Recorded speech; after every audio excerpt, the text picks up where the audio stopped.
1 João capítulo 4, versículo 1 diz assim: Filhinhos, sois de Deus e já os tendes vencido, porque maior é o que está em vós do que os que está no mundo. E vamos orar. Amado Pai, abençoe a Tua palavra, que o Senhor possa agora usá-la para nos edificar, nos fortalecer, que Teu Espírito venha abençoar o nosso ouvir e abençoar o meu falar, que o Senhor me dê o Teu poder para fazer o Teu trabalho com poder e eficácia. Nós pedimos isso no nome do Teu Filho Jesus. Amém. E vamos sentar esta manhã e nós vamos hoje fazer um estudo rápido, um panorâmico rápido, falando sobre a última frase no versículo que nós lemos. O que está em vós é maior do que o que está no mundo. O que está em vós é maior do que o que está no mundo.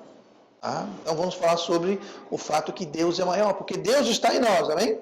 E se Deus está em nós e Deus é maior do que está no mundo, então nós temos uma grande vantagem. Nos anos 60, muitos anos atrás, havia um boxeador, um pugilista, chamado Cassius Clay. Depois ele mudou o nome e ficou conhecido como Muhammad Ali, grande boxeador. E certa vez ele disse que ele era o maior. Sabe uma coisa? Ele não é o maior. Não era, não é e nunca vai ser. Alguns anos mais tarde, aquela banda famosa, os Beatles, eles disseram: nós somos hoje mais conhecidos e maiores do que Jesus Cristo. Pois é, hoje a banda não existe mais e, se não me engano, 3 dos seus 4 integrantes já morreram. Eles não são maiores. Então são muitas as pessoas e famosos, pessoas de sucesso, falando humanamente, atletas, artistas, cantores, que se acham os maiores. Muitos se acham maiores do que o próprio Deus. Muitos dizem maiores do que Jesus Cristo. E o problema com isso, é claro, que é um grande engano, porque nós lemos aqui na Bíblia que Deus é o maior. Ele continua sendo, sempre será o maior. Lá no Salmo 93, versículo 3, está escrito assim: porque o Senhor é Deus grande e Rei grande sobre todos os deuses, com Deus minúsculo.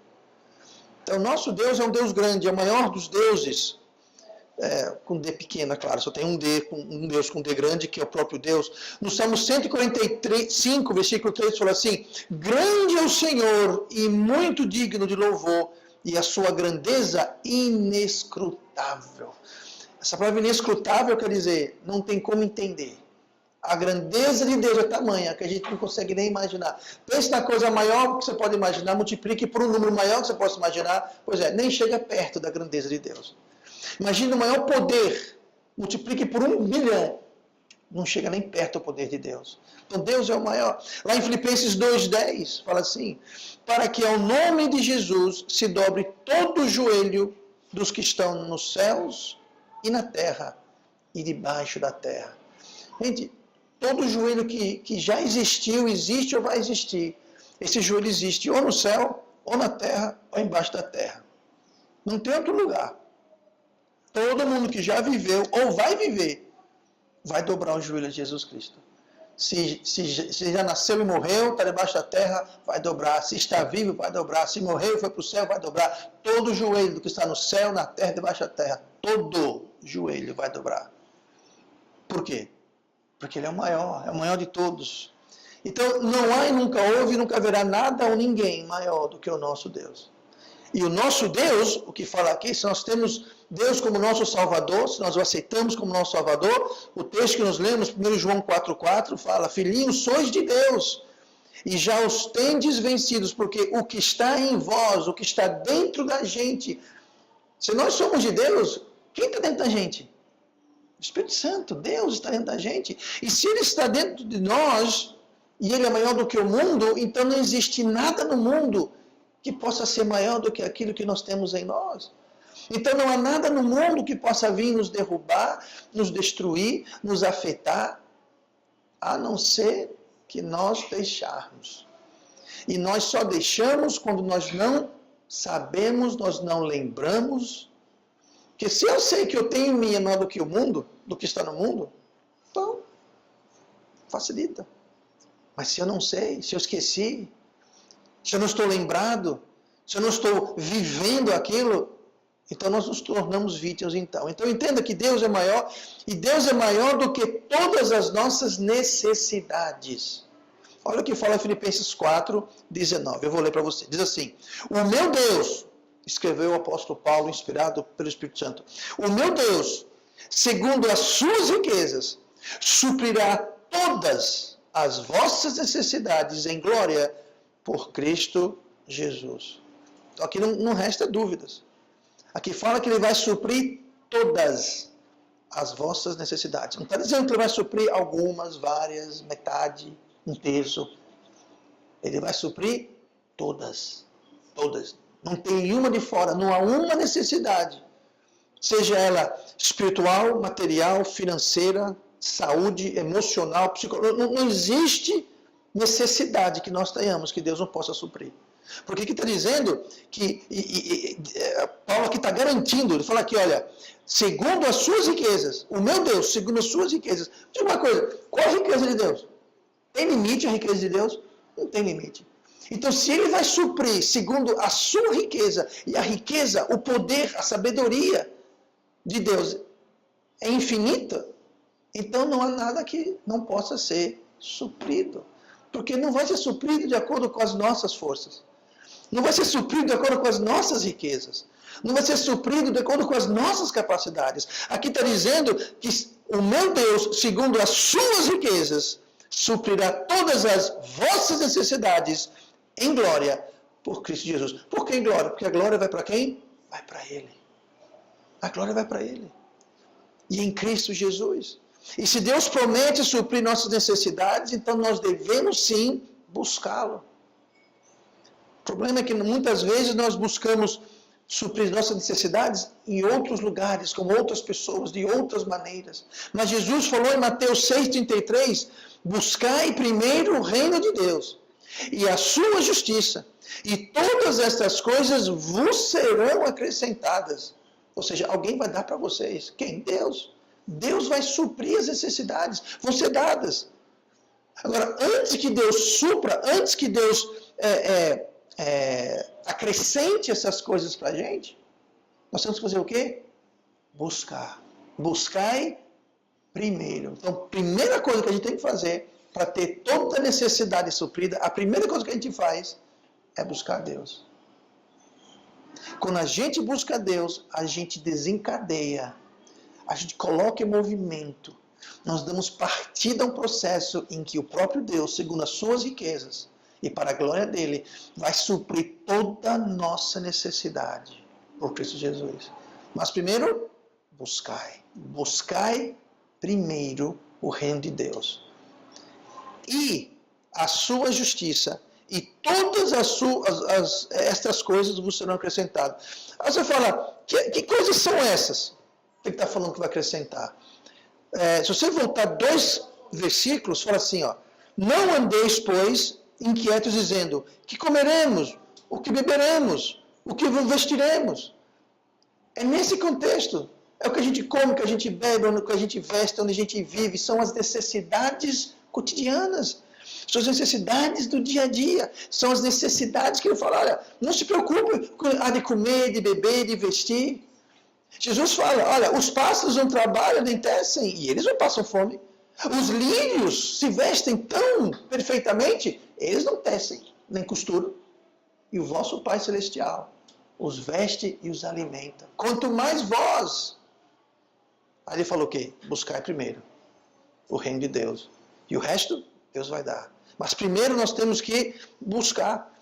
Sabe quem não busca primeiro o reino de Deus? Sabe quem não faz o que Deus está dizendo aqui? Sabe quem? O mundo. Olha o que fala no versículo 32. Porque todas estas coisas, que coisa? Que comer, que beber, que vestir. Todas essas coisas, os gentios procuram. Aqui os gentios está falando sobre o mundo, as pessoas do mundo, as pessoas que não conhecem Deus. Nesse contexto aqui, gentios é sobre as pessoas que não conhecem Deus. Porque todas essas coisas, os gentios procuram. De certo, o vosso Pai Celestial bem sabe que necessitais de todas essas coisas. Por exemplo, quem corre atrás dessas coisas, primeiro, sabe quem é? É o mundo. E se nós não somos do mundo, por que nós estamos agindo igual ao mundo? Porque não estamos buscando primeiro o reino de Deus. Jesus promete, buscar primeiro o reino de Deus e tudo isso vai ser acrescentado a vós. Porque quem não faz isso são os gentios, são as pessoas que não têm Deus, que não conhecem Deus. Eles buscam essas coisas em outros lugares. Mas vocês não. Busquem primeiro Deus, que Deus sabe que você precisa disso e Deus vai suprir. Mas busquem primeiro o reino de Deus e a sua justiça. E Ele vai suprir todas as nossas necessidades. Então, Deus é maior do que as nossas necessidades e Deus é maior do que os nossos problemas. Lá em Gênesis capítulo 18 e o versículo 14, nós temos a história de Deus falando com Abraão, tá? E a sua esposa Sara, e prometendo a eles que eles teriam um filho. Deus havia dito, olha, você vai ter filhos e os seus descendentes vão ser como as estrelas do céu e a areia do mar. Só que tinha um problema. Abraão e Sara não tinham um filho. Chegando a ter 90 anos de idade, Sara, e ele quase 100 anos de idade, nenhum filho. E Deus falou, vocês vão ter filhos e vocês vão ter herdeiros e vai ser uma multidão. Hoje é verdade. Todos os judeus no mundo hoje, e que existiram até hoje, são descendentes de quem? De Abraão e Sara. Mas havia um problema, Sara não podia ter filho. Eram casados já há 80 anos os dois praticamente. Não sabemos exatamente, mas nessa faixa. Estavam casados há 80 anos e nada de filho. Não vinha filho. Problema, né? Mas sabe uma coisa? Deus é maior do que os nossos problemas. Lá em Gênesis 18, 14, fala assim, haveria coisa alguma difícil ao Senhor? Ao tempo determinado, tornarei a ti por este tempo da vida, e Sara terá um filho. Deus falou, olha, daqui a mais ou menos um ano, eu vou aparecer por aqui, e Sara vai ter um filho. Sabe da maior? Sara teve um filho. O próprio Abraão, no entanto, falhou algumas vezes em buscar primeiro o reino de Deus.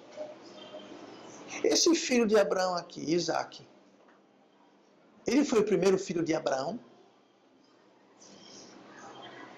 Abraão teve um outro filho, não com Sara, mas com a serva. A ideia foi de Sara. Sara falou, olha, eu já estou com 90 e poucos anos e eu não vou ter filho, então faz isso, pega aqui pega Agar, a minha serva, e você tem um filho com ela. E de fato, Agar teve um filho. O nome dele foi o quê? Quem sabe o nome do filho de Ismael. Ismael era filho da promessa. Era filho de Abraão, mas não era filho de Sara.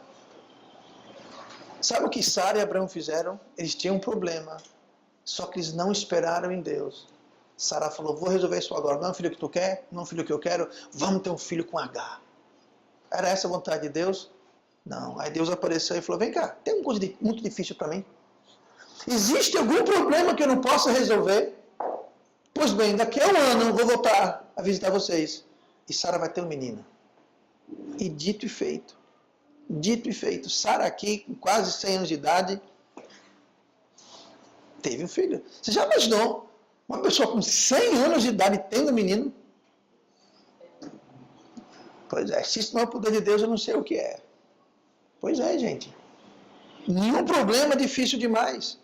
Vocês lembram da história lá em 1 Reis, capítulo 17, que tinha uma viúva com um filho, e chegou Elias e falou, olha, faça um pão para mim, que Deus mandou. Ela falou, mas profeta, eu só tenho um pouquinho aqui para mim e para meu filho, eu não posso fazer um pãozinho, a gente vai fazer um pãozinho, comer e esperar a morte chegar, porque não tem mais comida. Ele falou, esquente não, obedeça a Deus. Pois ela obedeceu a Deus, ela buscou primeiro o reino de Deus, ela fez o pãozinho com o resto da farinha, com o resto do óleo, botou no forno, deu. Sabe o que aconteceu? O óleo e a farinha daqueles potes não se acabaram. E por muitos e muitos dias comeu ela, o filho e o profeta, porque não tem problema demais para Deus. Era seca, tinha falta de tudo. Para Deus não tinha falta de nada. Deus fez com que o cântaro não secasse do óleo e o pote não secasse de farinha. Por quê? Porque todo problema para Deus não é como nada. Tinha Moisés fugindo do Egito, saindo do Egito. Eles estavam saindo, na frente dele, o mar vermelho, de um lado um penhasco, do outro lado outro penhasco, o vale atrás dele e o exército do faraó vindo para destruí-los. Eles tinham um problema. O povo começou a reclamar: Moisés, o que tu fizeste? Nós podemos agora entrar no mar, morrer afogado, ou ser morto pelo exército do faraó que vem aí. E não estou muito contentes. Deus falou: o mar? Você acha que isso é problema? Moisés, levanta teu cajado aí. Vocês conhecem a história, quando Moisés levantou o cajado, o que foi que houve? O mar se abriu. Gente, o mar se abriu. Eles atravessaram, a Bíblia fala, a seco. Uma montanha de água de um lado, um muro de água do outro. Atravessaram. E depois que o último saiu, e os egípcios entraram atrás deles, Deus falou: agora fecha. E ali acabou o Egito. O Egito nunca mais foi a grande potência a partir daquele dia. Por quê? Porque para Deus não adianta você ter um exército ou um mar. Deus resolve.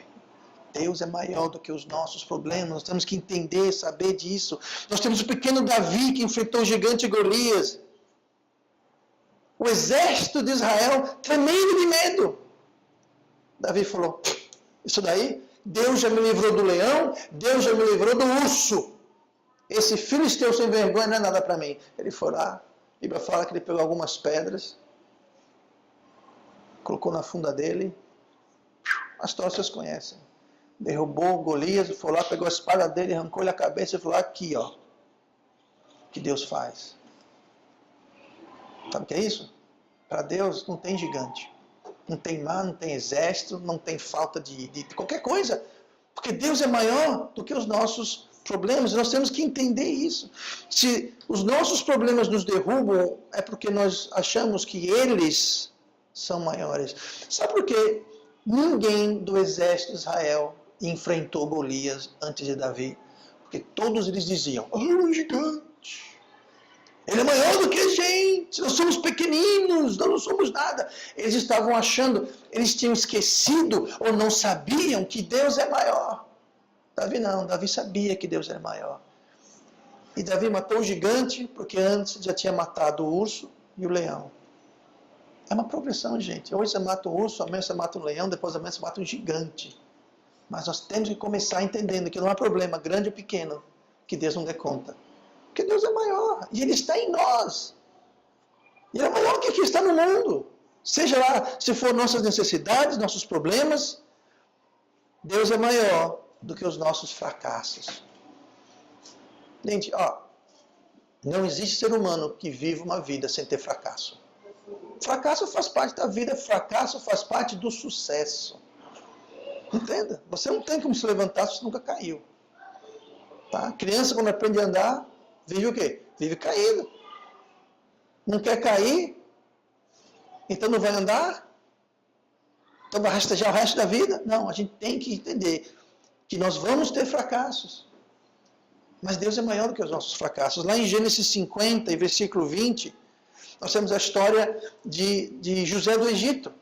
Você conhece a história? Que ele foi traído pelos seus irmãos, foi vendido à escravidão, ele ficou preso. Ele ajudou o copeiro o padeiro a sair, não minto, o padeiro morreu, o copeiro a sair, e o copeiro falou que ia dar um jeito, o copeiro esqueceu dele. Passou anos, fracassado, traído pelos próprios irmãos. Olha o que fala lá em Gênesis 50, versículo 20. Isso aí é José falando aos seus irmãos: vós bem intentastes mal contra mim. José falou: olha, vocês queriam mal contra mim, vocês me venderam, meu pai pensou que eu estava morto. Vocês deram fim em mim.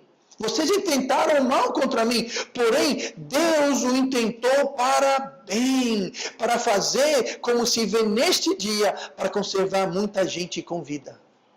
Gente, entendo, se os irmãos de José não tivessem vendido ele aos amalequitas como escravo, José nunca teria chegado à posição que chegou e não teria condições de salvar a sua família. Então Deus pegou um fracasso e transformou aquilo em quê? Em uma grande bênção. Então muitas vezes você vê coisas acontecendo na sua vida e você não entende. Você Fala, Deus, por que isso está acontecendo? Deus, por que você permitiu isso na minha vida? Deus, por que isso? E sabe uma coisa? Deus já está pensando lá na frente como é que ele vai transformar aquilo. Como eu disse, se não fosse o fracasso, se não fosse a tragédia do fato que ele foi traído e vendido pelos seus irmãos, os seus próprios irmãos e os pais de toda a família teriam morrido. Então Deus é maior do que os nossos fracassos, ele pode transformar. Romanos 8, 28 fala assim, e sabemos que todas as coisas contribuem juntamente para o bem daqueles que amam a Deus, daqueles que são chamados segundo o seu propósito. Todas as coisas cooperam para o bem. Pode acontecer as mais terríveis calamidades, fracassos, desastres em nossas vidas, mas Deus pode pegar aquilo e transformar para o bem. Porque o nosso Deus, ele é maior, o nosso Deus, ele pode. Amém? Vamos ver mais uma coisa hoje, vamos encerrar, mas lá em Mateus capítulo 11, versículo 28, Deus, ele é maior do que as nossas tristezas. Vida tem fracasso? Tem. A vida tem tristeza? Tem. Olha o que fala aqui em Mateus 11, 28. Vinde a mim, todos os que estáis cansados e oprimidos, e eu vos aliviarei. Vinde a mim, e eu vos aliviarei. A primeira coisa que a gente vê aqui é o seguinte, Deus pode aliviar? Pode. Deus quer aliviar? Quer. Deus é capaz de aliviar? É. Mas antes que ele alivie, antes que ele nos traga alegria, antes que ele nos tire a tristeza, qual é a primeira coisa que temos que fazer? Mateus 11, 28 começou com qual palavra? Vinde. Ele falou, venha a mim. Vinde a mim. Venha a mim. Todos os que estáis cansados e oprimidos, e eu vos aliviarei. Ah, pastor, eu queria tanto que Deus aliviasse essa minha tristeza, esse meu sofrimento. Eu queria tanto que Deus... Pois Deus pode e Deus quer. Mas primeiro ele fala, vinde a mim. Vinde a mim. Está cansado, sobrecarregado? Vinde, venha a mim. O problema é que a gente faz assim, ó. Não, se você quiser me aliviar, Deus, você que venha a mim. Olha que audácia. Você está lá na praia morrendo afogado. Aí chega alguém, aí joga uma boia para você. Pegue a boia. Eu não, você que traga a boia aqui para mim. Aí, então morra. Gente, Jesus falou, eu quero aliviar você, está cansado, sobrecarregado, oprimido? Venha a mim. Aí ele falou uma promessa, venha que eu alivio, venha que eu resolvo, venha que eu tiro o problema, venha a mim. É muito parecido com buscar em primeiro o reino de Deus, né? Buscar em primeiro o reino de Deus. E todas essas coisas vos serão acrescentadas. Agora, quando a gente não busca o reino de Deus, não vai a Ele, Deus fala, eu estou com a mão amarrada. Vem a mim. Busque primeiro o meu reino. Que eu vou aliviar. Eu vou suprir, eu vou acrescentar. Mas venha. Busque primeiro.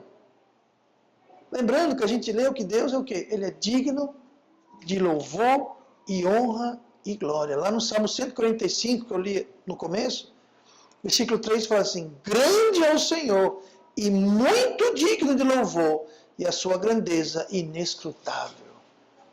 Aí a gente olha para Deus e fala, quer me ajudar, Deus? Então venha você para mim. Pensou? Venha você para mim.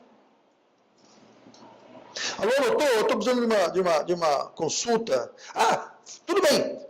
Passa no meu consultório amanhã à tarde. Eu não, o senhor que vem aqui na minha casa. Alô, doutor. Ah, desligou. Já pensou?